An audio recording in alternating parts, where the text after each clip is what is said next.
My family stole $150K for my sister's wedding, but when I sued them, they lost their house, and I got the money to start the dream business they never supported. I'm 33 years old. I work in digital marketing for a mid-sized company, and what happened a few months ago literally destroyed any relationship I had with my family. I guess I should start at the beginning, when we were kids, because that's where all this mess really started, even though at the time I didn't see it as clearly as I see it now. I grew up with my sister Melissa, who's like 6 years younger than me, and from the moment she was born, everything changed in my house.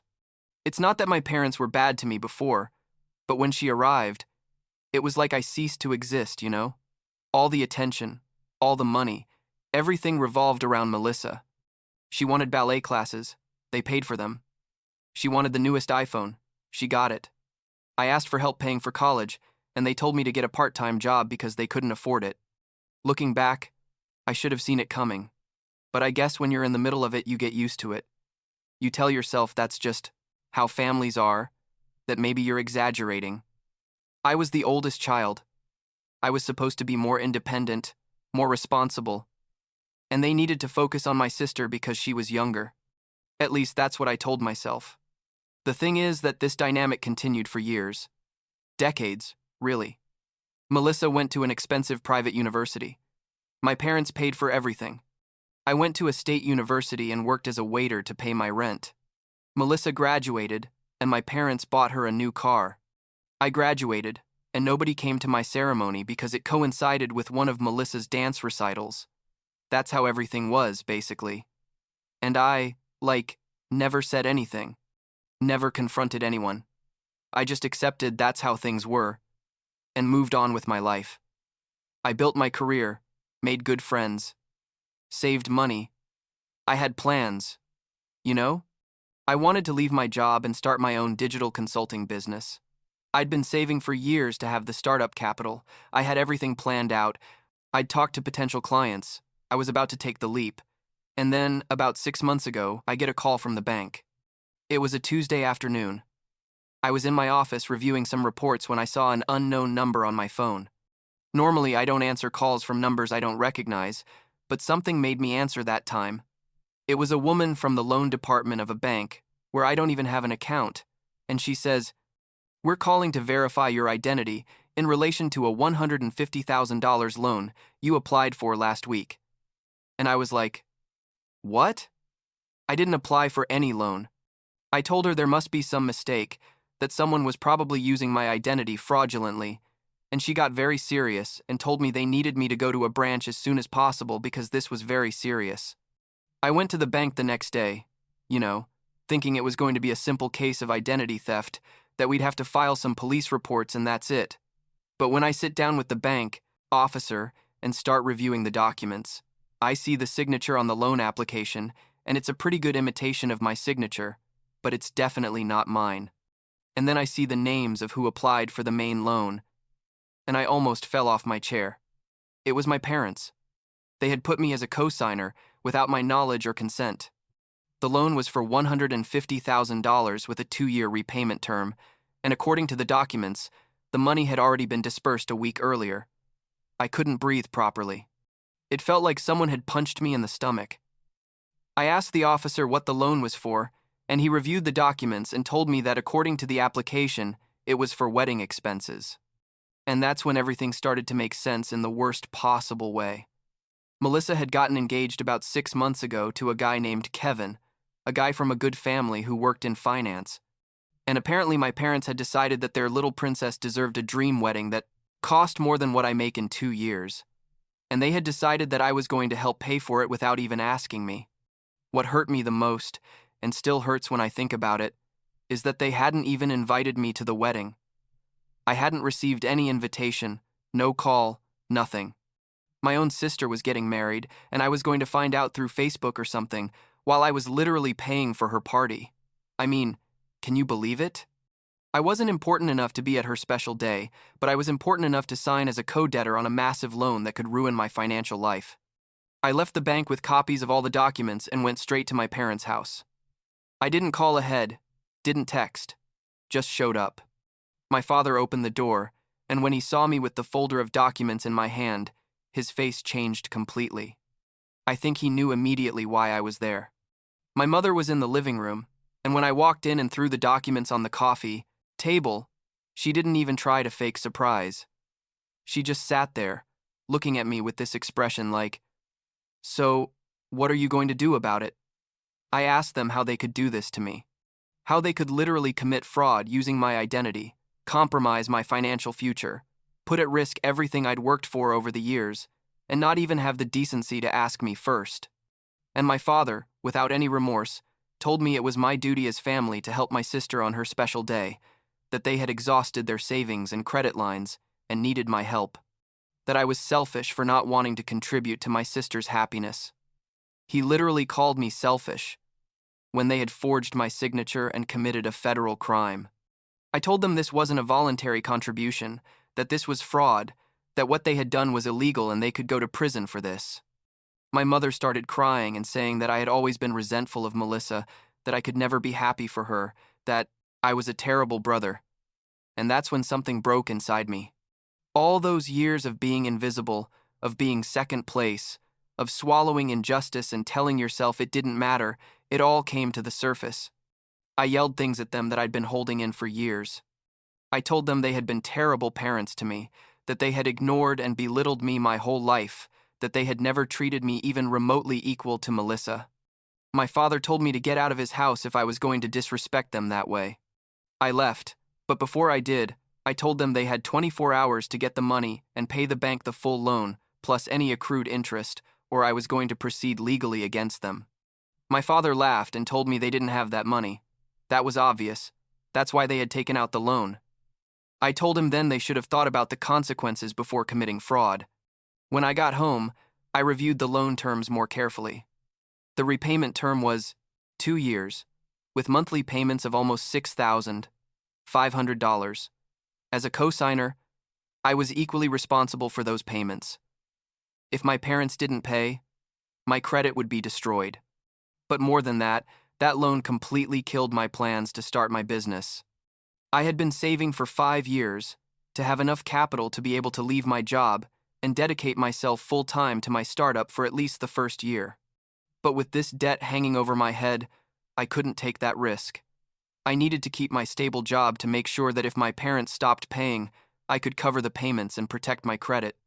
They had basically stolen my future to finance a one-day party. The next day, I called my friend Robert, who's a lawyer, and told him the whole situation. He told me I had a clear case of identity fraud and forgery, that I could report it to the police and definitely win. He also told me I should probably consider whether I really wanted to send my parents to prison. I told him at that moment I didn't care, that they had crossed a line that had no return. But before going to the police, I decided to do something that probably wasn't the most mature, but that at the moment seemed absolutely necessary to me. I sent a message to Kevin, Melissa's fiancé, telling him exactly what had happened. I explained that my parents had committed fraud using my identity to pay for his wedding, that I had no idea about these plans, and that he deserved to know what kind of family he was about to join. I also sent messages to his parents, because I had met them briefly at a family dinner months earlier, before all this exploded. I attached copies of the bank documents, the evidence of the fraud, everything. The whole thing exploded. Melissa called me hysterical that same night, screaming at me, how dare I involve Kevin in this?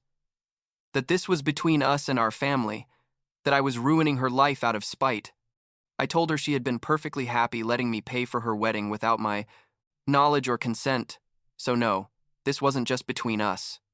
I asked her if she knew what our parents had done, and she swore she had no idea, that she thought they had gotten the money from their own savings or a loan in their name. I hung up, not really believing her.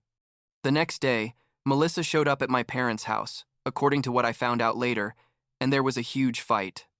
She yelled at them for lying to her about where the money came from, for putting her in that position, for doing something so illegal and stupid.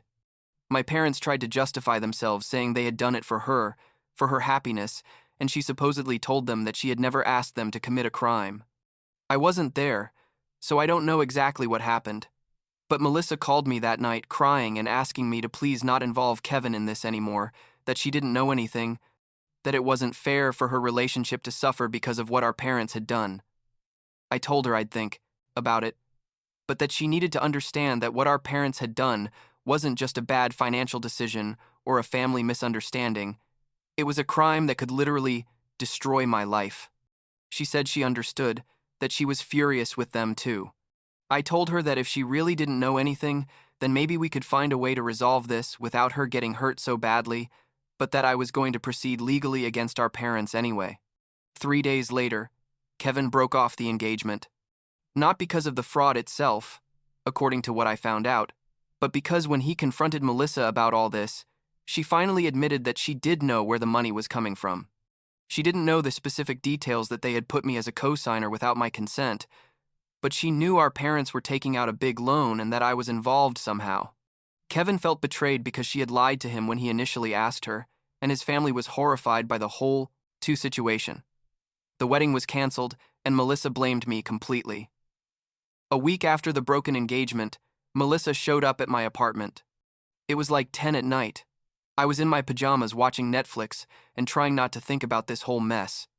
When I opened the door, she was standing there with swollen eyes from crying, and for a second I felt sorry for her, but then she started talking and all that pity disappeared. She told me her whole life had been ruined because of me. That Kevin was gone, that her friends were judging her, that Kevin's family was saying horrible things about her. And then, and this is what really left me speechless, she admitted that the fight with our parents had been completely staged, that she did know from the beginning that they had put me as a co-signer without my permission, that when our parents told her the plan, she thought I would just accept it because, in her words, that's what I always do. I just accept things and move on. She thought that maybe I'd complain a little, but that in the end, we'd pay the loan together and she'd have her dream wedding. I asked her if she ever considered inviting me to the wedding, since apparently I was paying for it, and she, without any kind of shame, told me she hadn't invited me because I made things awkward, that I always had this kind of resentful attitude around her and our parents, and she didn't want that negative energy on her special day. She literally told me that. She didn't want my negative energy while I was paying for her party. I told her to get out of my house and never speak to me again. She started screaming that I was a horrible brother, that family is supposed to support each other. How could I be so cold to her when she was losing everything? I told her she had lost it because of her own actions and our parents' actions, not because of mine. That I didn't ask to be a victim of fraud.